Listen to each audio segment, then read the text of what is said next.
CBS Radio Mystery Theater presents...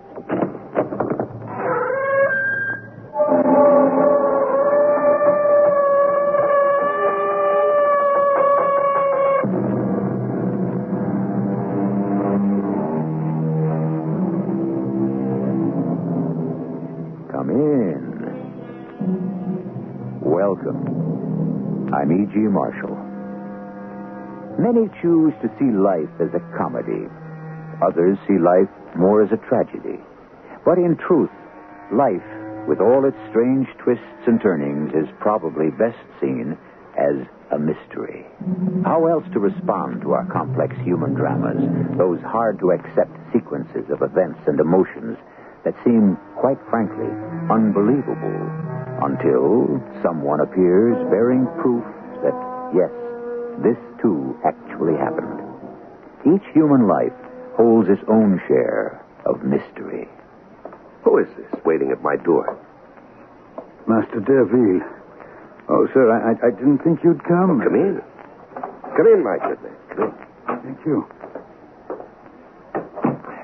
Sit down.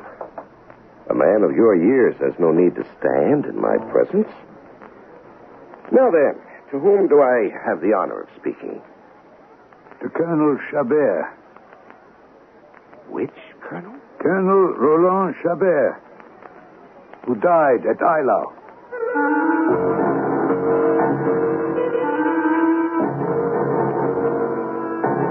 Our mystery drama, The Colonel Chabert, was adapted from the Honoré de Balzac classic, especially for the Mystery Theater by Karen Thorson, and stars Alexander Scourby. It is sponsored in part by Buick Motor Division and X-Lax. I'll be back shortly with Act One.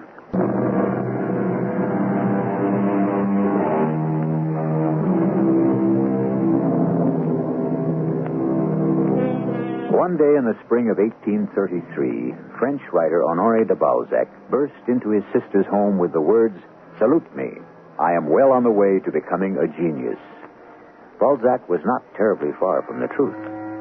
The last 2 decades of his life saw the creation of the human comedy, a world-famous work comprising dozens of short stories and novels about life as he knew it in 19th century France. The Colonel Chabert was originally written by Balzac in 1832, just 1 year before his pronouncement of genius. Now, listen, old man. Master Deville won't receive anyone unannounced. But if you'll just give me an idea of... I'll tell my tale only to the lawyer himself. This is my 5th visit to this office. I will keep returning until Master Derville is ready to see me. As Master Deville's assistant, it is my job to screen his visitors and to make sure his clients are the kind who pay bills. I have always paid my bills, sir. And as the master will learn from my tale, the fortune due me will be more than ample. Fortune? You hardly looked. I don't know why I'm wasting my time on you. The master's not even here. He's home taking a nap. He does his real work at midnight. But here in the office? At midnight? From 1 to 4 in the morning. It's the only time of the day when he can find peace and quiet. Very well. I will come back tonight. Good day, sir. You what? You'll do nothing of the kind. Master can't...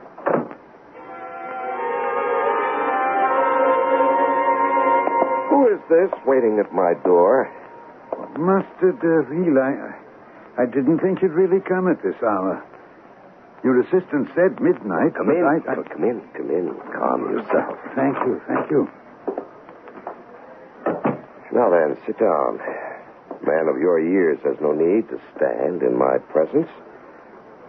Now, to whom do I have the honor of speaking? To Colonel Chabert. Which colonel? Colonel Roland Chabert, who died at Eylau. What? That's... Sir, I would like to tell you my tale. You're here, and I'll listen. I simply ask you to be brief. Very well, sir. Perhaps you know that I commanded a regiment at Eylau.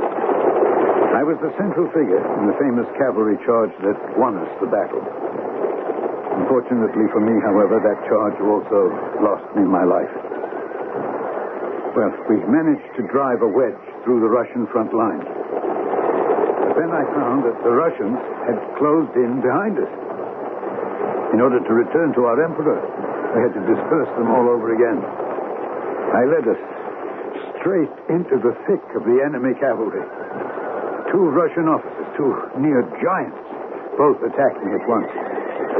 One of them dealt me a saber blow that threw me off my horse, to be trampled by my own charging men. 1,500 of them. Now, I'd fallen in full view of everyone. And when they hauled my body from its pile of dead soldiers and horses, it was only to declare me dead just as quickly. A simple formality. No one bothered to feel the pulse of a man whose head was covered in blood, and whose body had just borne the weight of 1,500 horses. Yes. Do you know, sir, that I am the lawyer for the Countess Perrault, widow of the Colonel Chabert? My wife, yes, I do. That is why I decided I would have to find you. But hear my story. My wounds must have thrown me into a state of shock not unlike catalepsy, leaving me unconscious throughout my removal from the battlefield and my subsequent burial. When I finally came to myself, I was in a position, in an atmosphere which I'm hard put to describe. The little air I had to breathe was putrid. I wanted to move. I found no space. I opened my eyes and saw nothing. I suddenly understood where I was and realized that there I would die. By raising my hands, by feeling around in the dark, I found a space between my head and the surrounding cadavers. You see, the haste with which we were all thrown into one grave had somehow wedged 2 of the corpses in almost upright, leaning one on the other, and forming a sort of shelter just above me. And then, feeling further, I came upon a bodiless limb, an arm somehow sliced off in the battle. And this bone of Hercules is what actually saved me. You see, I used that arm as a lever. And with each displaced cadaver, I gained a bit more air with which to fuel my struggle. And then finally I saw daylight. Almost fainted dead away from the shock. Now the pain gave me the strength to cry out over and over again. Help! Help me! Someone help me! I'm under here! Help me!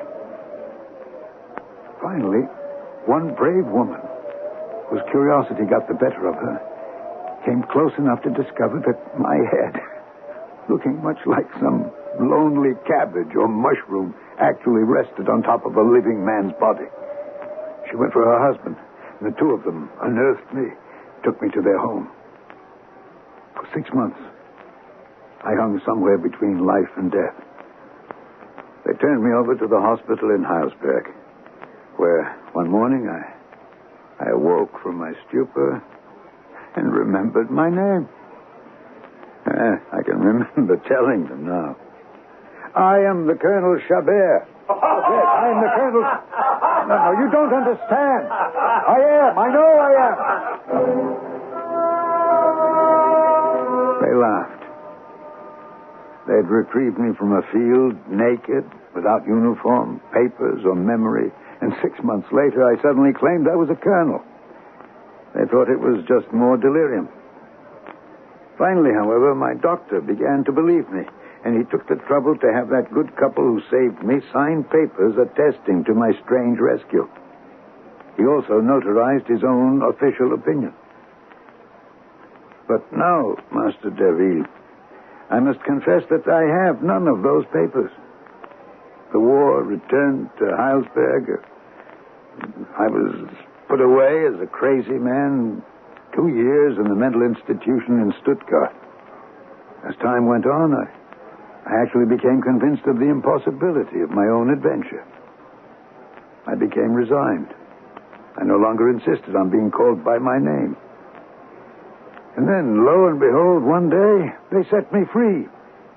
Free with a small sum of money and the hope of seeing Paris again. Well, your tale makes me wonder if I'm not dreaming. Master Deville, you are the first man, the very first, to listen to me with any patience at all. No lawyer in France or in Germany has been willing to advance the 10 gold pieces necessary to obtain my papers from Heilsberg, without which I can begin no prosecution. Oh, wait 1 minute. What prosecution? But, monsieur, is not the Countess Ferraud my wife?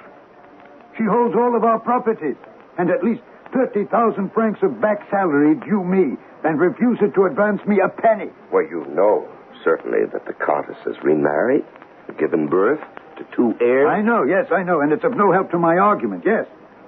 One after another, the lawyers lead me to the door, either with a glacial politeness or with outright brutality. They take me for an impostor or a fool. I will begin the necessary investigations and send away for your papers.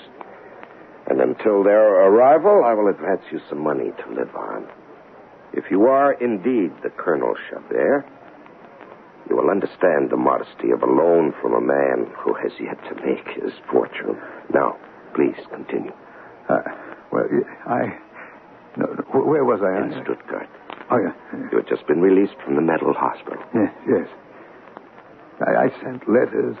I left addresses. I returned to post offices time and again, but no answers, no letters, no money. My wife showed no sign of life. I finally made it back to Paris. Are you sure she knows you exist? Oh, she knows. She has letters that I've delivered myself. But she no longer loves me. She owes her fortune, her life's happiness, all to me, won't even extend me a courtesy. Sometimes I just don't know what will become of me. Well, now, the affair is serious indeed. Even allowing for the authenticity of those papers you say are in Germany. They are. I have no guarantee of success. A compromise. What? A compromise might be the wisest of actions. A compromise? Yes. Am I living or dead? Now, my dear sir, if you want me as counsel, you'll have to trust my advice. I can assure you, your cause will be my cause. While applying energies in your behalf, I'll advance you money to live on. Now, here is a note from my accountant. He'll give you 50 francs every 10 days. That's wiser that you're not seen on these premises. Oh, Master If you are the Colonel Chabert, you owe thanks to no man.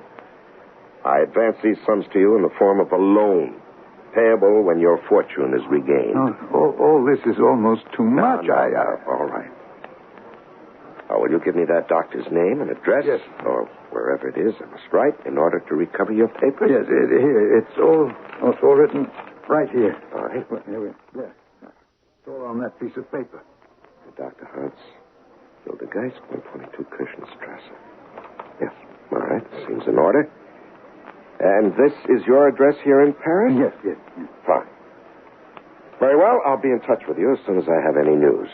Right now, I'm afraid I must ask you... Of course. Yes, thank you. I'm leaving now. Oh, and take these. They will tide you over until you see my accountant. Oh, my faith, Master Derville, After the Emperor, you're the man to whom I'll owe the most in my life. You're a brave, kind... Don't talk about the Emperor now. Those days are gone. Now go, and Godspeed.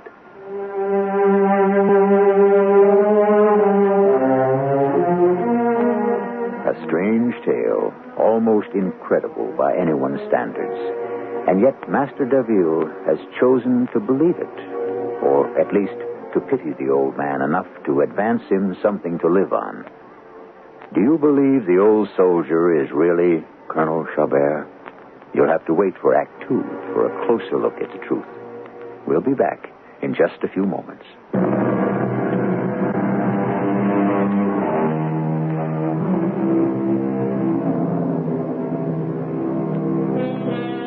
Society is ordered, as Balzac once wrote, by 3 different professionals: priests, doctors, and lawyers. One guards the soul, one the body, one the pocketbook. And the unhappiest of these, maintained Balzac, is the lawyer. Win or lose, our poor lawyers are constant witness to the falsehoods and dishonesties, the baseness of human nature.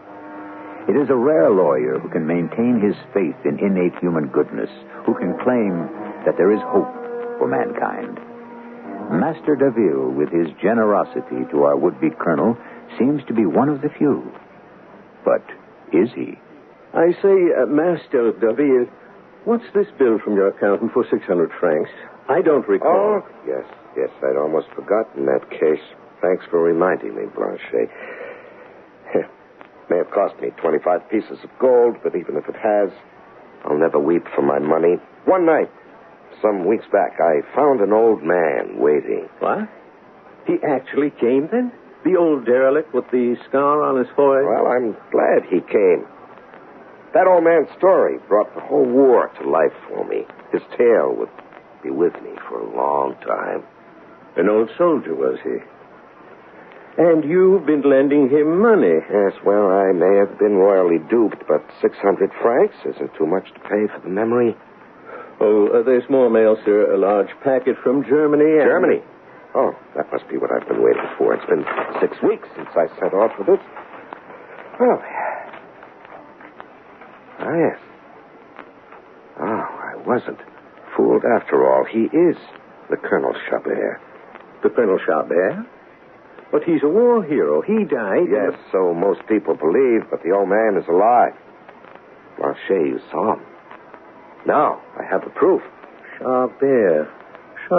Wasn't it his wife who managed to liquidate all of their possessions after his death for some ridiculous sum and then buy them all back for a song in her own name?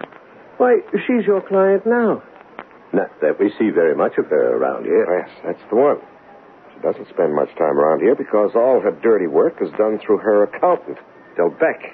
But if the colonel still lives, then she's illegally married. Yes, and stands to lose a pretty penny if discovered. Well, I must go see the colonel. He's been waiting 10 years for this news.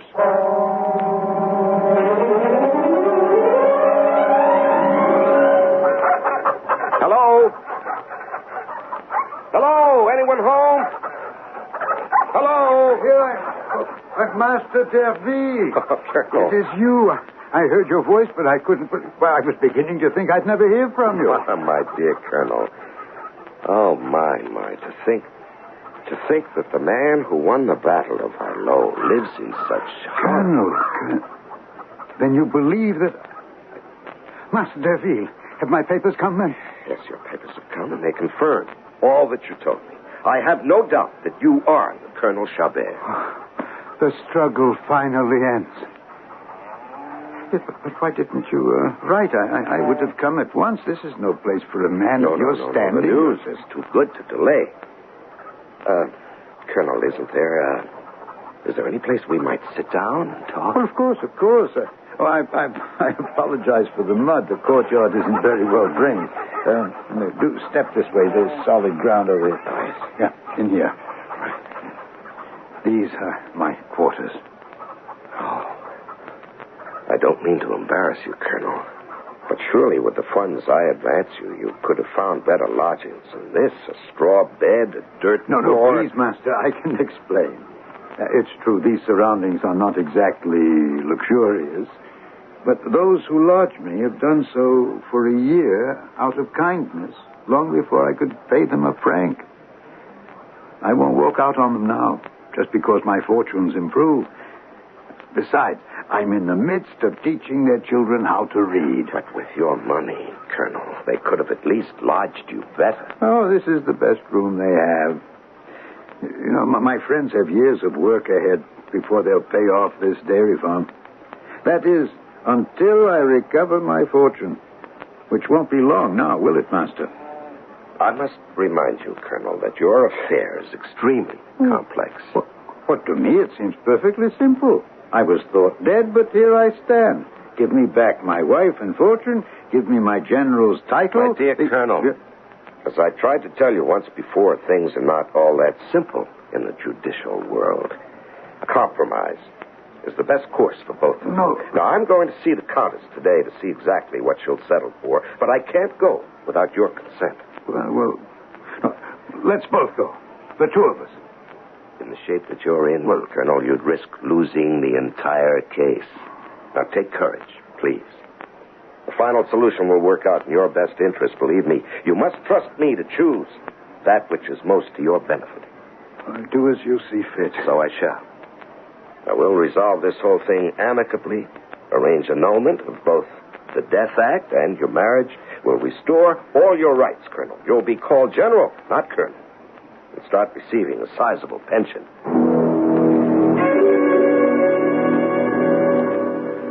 Well, Master, did you see him? Oh, yes, I saw him, all right, living in conditions you wouldn't believe.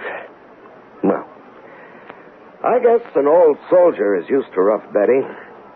Anyway, no time to talk. I'm off to see the Countess for Rome. To see the Countess? Yes.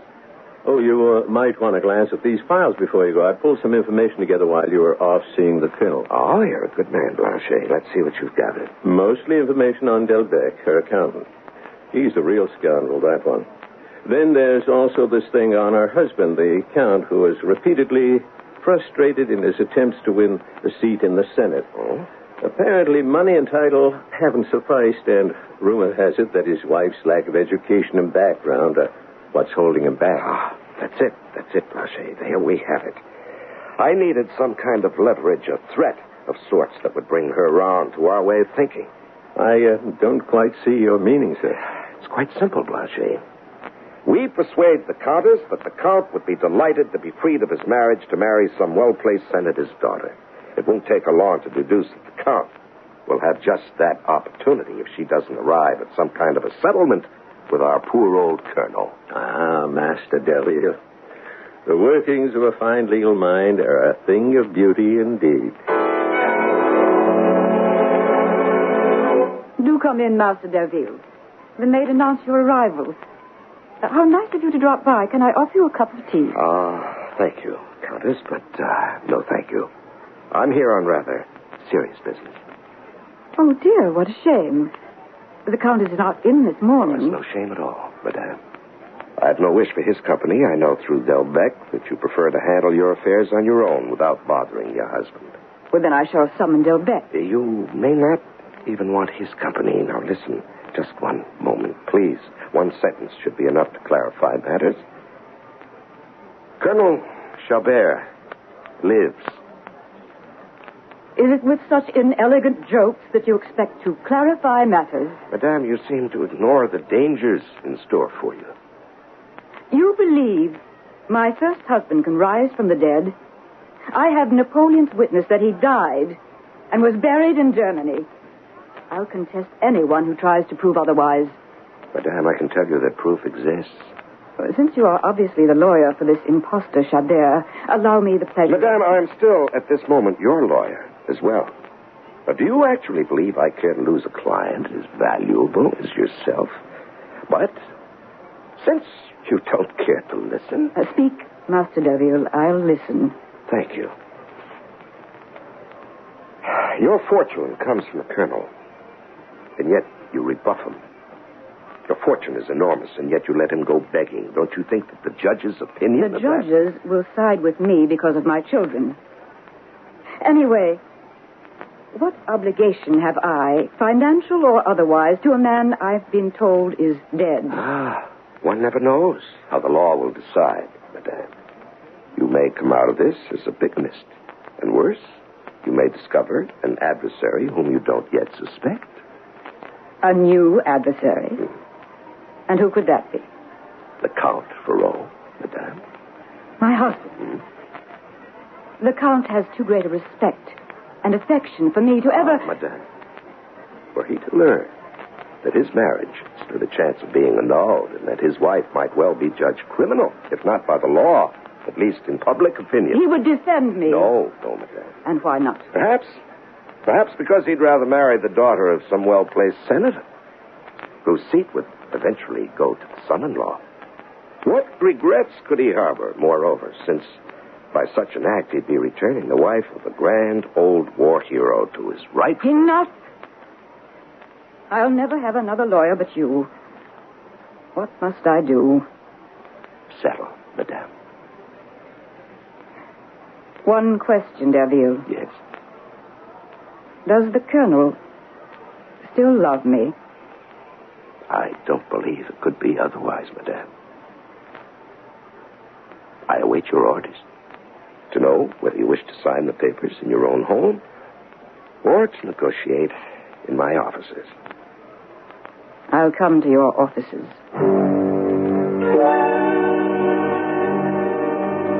Oh, madame, how good of you to come. Where's the Colonel? I did not know whether or not his presence might be painful to you, so I took the liberty of placing him in an adjoining chamber. I will act as your go-between as you discuss the papers I've drawn up point by point. Let us proceed. I will read. The first article recognizes, as will be witnessed by 3 witnesses sworn to secrecy, the annulment of the death act of the Colonel. The second article recognizes his agreement not to make use of any of his claims against you and his intention to seek an annulment of your marriage. And the third... That won't do at all, Derville. I will not have any part of any court proceedings. You know perfectly well that the public would get wind of... And the third article, madame, guarantees a yearly rent of 24,000 francs to be delivered to him. But that's far too expensive. Do you really think you can get better terms? Perhaps. And those terms would be? I want no public judgment. You want the Colonel to stay dead? Master Derville, if it costs 24,000 francs yearly to keep him dead, then I'll see him in court. But... You'll see him right now. Too expensive, am I? I've given you nearly $1 million and still you quibble over pennies. All right, then. Now I want your fortune and you. Our marriage is not yet annulled and never shall be. But this man isn't the Colonel. Not the Colonel, eh? Perhaps you need some proof. Where was it I found you? On the sidewalks of the Palais Royal. Doing what? You were working, as I recall, for a Madame... With your leave, Master Derville, I must depart. I did not come here to listen to such horrors. Nerve of that woman. I gathered her up out of the gutter and gave her... She'd have known better than to trust in appearances. She's hard. Are you quite pleased with your actions, Colonel? You may have set our negotiations back permanently. I warned you to leave this to me. I'll kill her. Don't be a fool. You'd be snapped up and guillotined in an instant. I'd better leave the mending of your blunders to me. Now, please, go home and sit patiently until I send for you.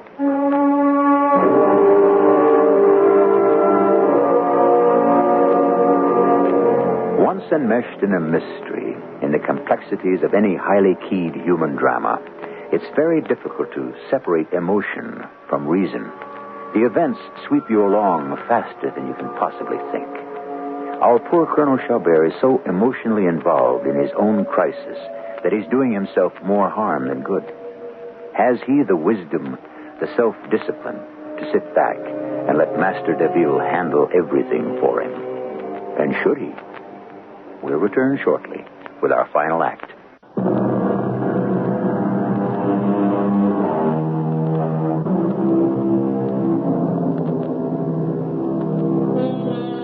Our principal characters have now met with each other for the first time and have ricocheted apart almost immediately. It is now up to Master Derville, our untiring lawyer, to reconcile his 2 emotionally volatile clients. Derville hasn't reckoned, however, on one other possibility, that the Countess may prefer to negotiate on her own and do without Derville altogether. Colonel Chabert. Come on. Please, monsieur. What? Where? Well, who is this? Come where? Here. Get into the carriage, won't you? But this is your carriage, not mine. I don't know. Roland, please do get in. Driver, Rollet, please. Well. So here we are again, Roland. After all this time. A bit better than the lawyer's office, wouldn't you say?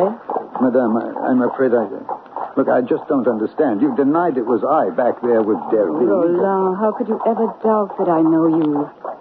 After all we shared... Oh, Rosine, your words hold the only balm that could soothe all my miseries. My dear Roland, how could it ever be otherwise? Don't you see what it costs me to act out such a falsehood before strangers? Why bring a lawyer into this? Why expose ourselves to an insensitive public? You think me hard-hearted, indifferent, when all it is an attempt to save face. Oh, but you were indifferent to me, to my letters. How could I believe you were alive? Yes, I received letters from you. But months, years after the battle, when you were supposed to have died. I was sure they were a trick of some imposter. I had to think that. If only because of my new marriage. My children. Can you blame me? No, Rosine, I can't. I blame myself for being so stupid, for not foreseeing the possibility that you'd have married again. I was so sure you'd be overjoyed to find me alive. But Rosine, where are we headed? To my country house near Groslay. Oh? We'll have some peace there. We'll have time to think over exactly what path we should take. Now, don't think I hope to escape my duties. Oh, no, Roland. I simply hope to keep out the public, to maintain the dignity of our name. I want to decide with you, beside you, what is right for us both. After all, my first duty is to you. My first husband. Ah, Rosine. I place my fate in your hands. I trust in what I know to be your good nature. You decide what we must do. But keep one last detail in mind. When fate chose to make me a widow, I was not yet a mother. Then the dead are wrong to return? Oh, no, my dear Roland, no. I'm just reminding you of my children. Telling you that things are different than they were when you left. Rosine, I'm not so indelicate as to force a woman to pretend love where it no longer exists. Then you will help me. Oh, Roland, how will I ever... Oh. But never mind. We'll face all of that later.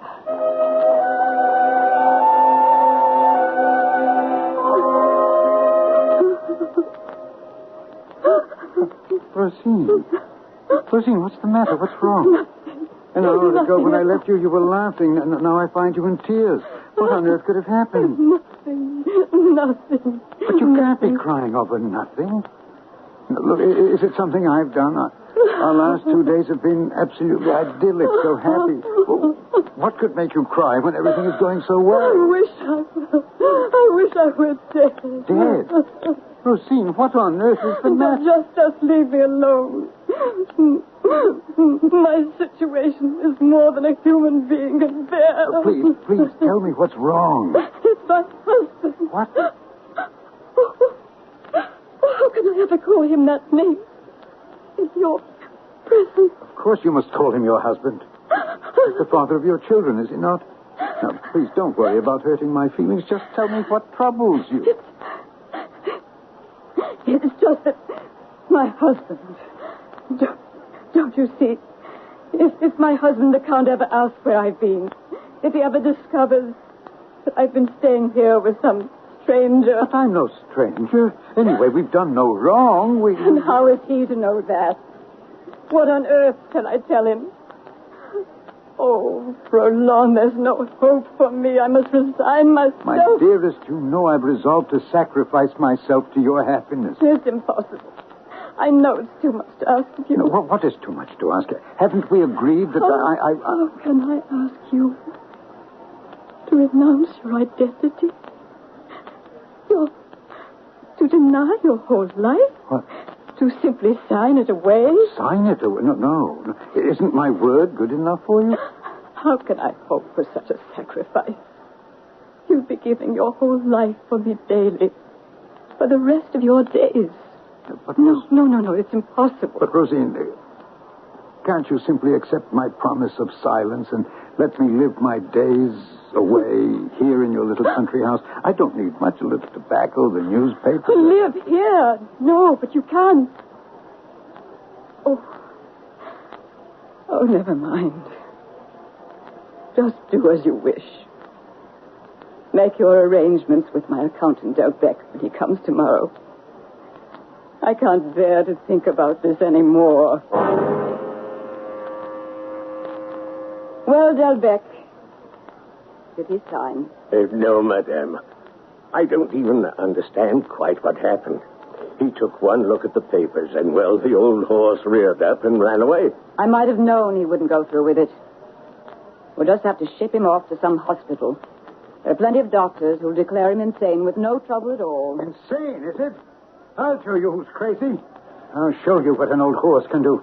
Get out, Delbeck. Get out. I have something to say to Madame. Madame, You may go, Delbeck. I'll be close by if you need me.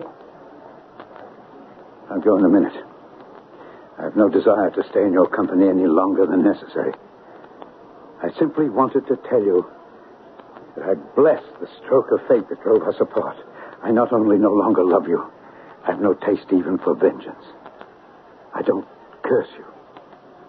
I quite simply despise you. I want nothing from you. You have my word that I'll never again seek to claim the name of Chabert. It's part of a past I've no longer any desire to recall.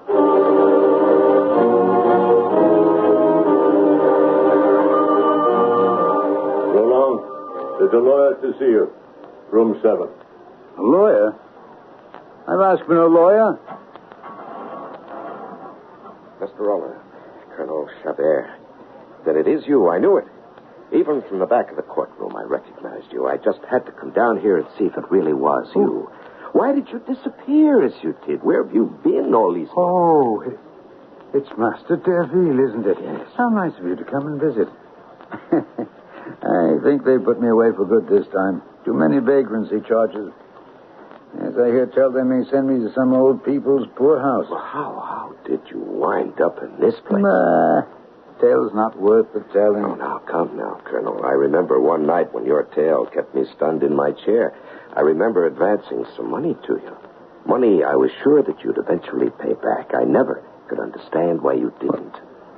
What? But that money was supposed to have been paid.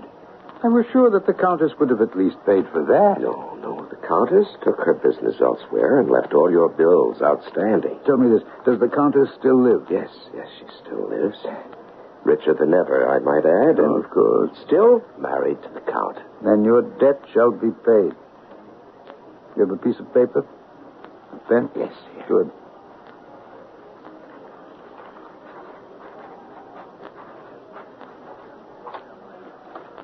Yeah. Deliver this to the Countess, and you'll be paid. I swore never to claim the name of Chabert again, but an unpaid debt to a man of your stature is far worse than breaking my word to that woman. Then you did make a settlement. A kind of settlement that put me back on the street and glad to be rid of her. She didn't pay you any money? I didn't want it. Not on her terms. She wanted me to sign affidavits declaring myself an imposter, even worse, a forger. And when I refused, she threatened to put me away in a mental hospital. Yeah, she'd played on my sympathies in a most clever fashion, but she couldn't get me to the point where I'd sign documents that not only would protect her, but would probably put me in jail. It was a terrific choice. Jail or a mental hospital. I finally walked out. I prefer the street and the poorhouse over any society where the likes of her have their way. I see. And I always thought that you'd made your deal with her without me, that you just didn't care about the debt you owed me. I'll have to go now, but take that note to the Countess. You'll get paid. It says that you'll take the note on to her husband, the Count, if she doesn't. That should do it. Indeed it should.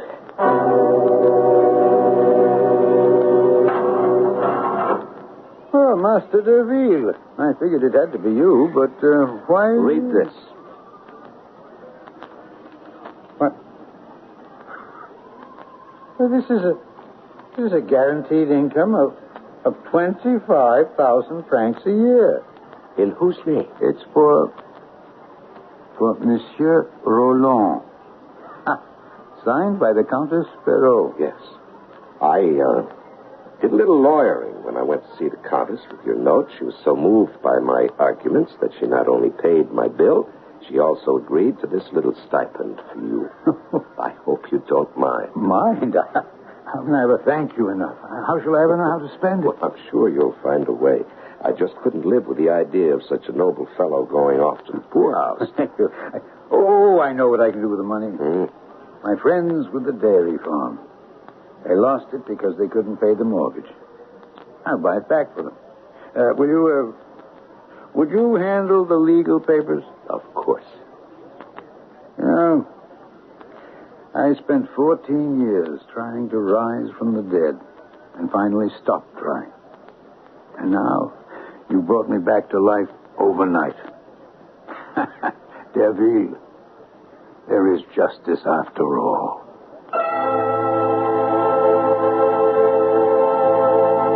There were many ways this story could have ended. Master DeVille complained at one point that the colonel's case was difficult because there was no precedent. For once, it was a legal tangle as unpredictable as our lives. Unpredictable, but satisfying. For the human instincts won out over the law books in the end. I shall return shortly.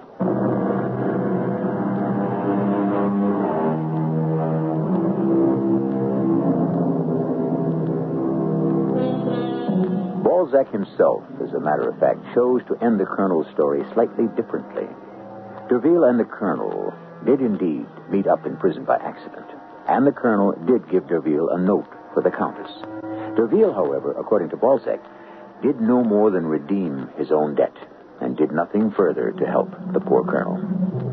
We hope you appreciate our little twist of the story. After all, happy endings do happen sometime, even in real life. Our cast included Alexander Scourby, Laurie March, Larry Haynes, and Dan Ocko. The entire production was under the direction of Hyman Brown. And now, a preview of our next tale. Am I to believe what you have just told me? That you have joined the enemy? I've been struggling with my conscience for weeks. My sympathies, Mother, are with the North. Then we'll just have to get along without you. Parker, you're a traitor to your country. And a traitor to your loved ones. You must do what you conceive to be your duty. But your father and I taught you. It's been our way of living, always. But I never for a moment dreamed... I'm not ashamed of my decision. Don't try to make me, please. I understand. Now, I would be most grateful if you would leave this house. At once. Wish me well, Mother. I can't do that, Parker. Not to the enemy of my country. Not to a stranger. Radio Mystery Theater was sponsored in part by True Value Hardware Stores. This is E.G. Marshall inviting you to return to our Mystery Theater for another adventure in the macabre. Until next time, pleasant dreams.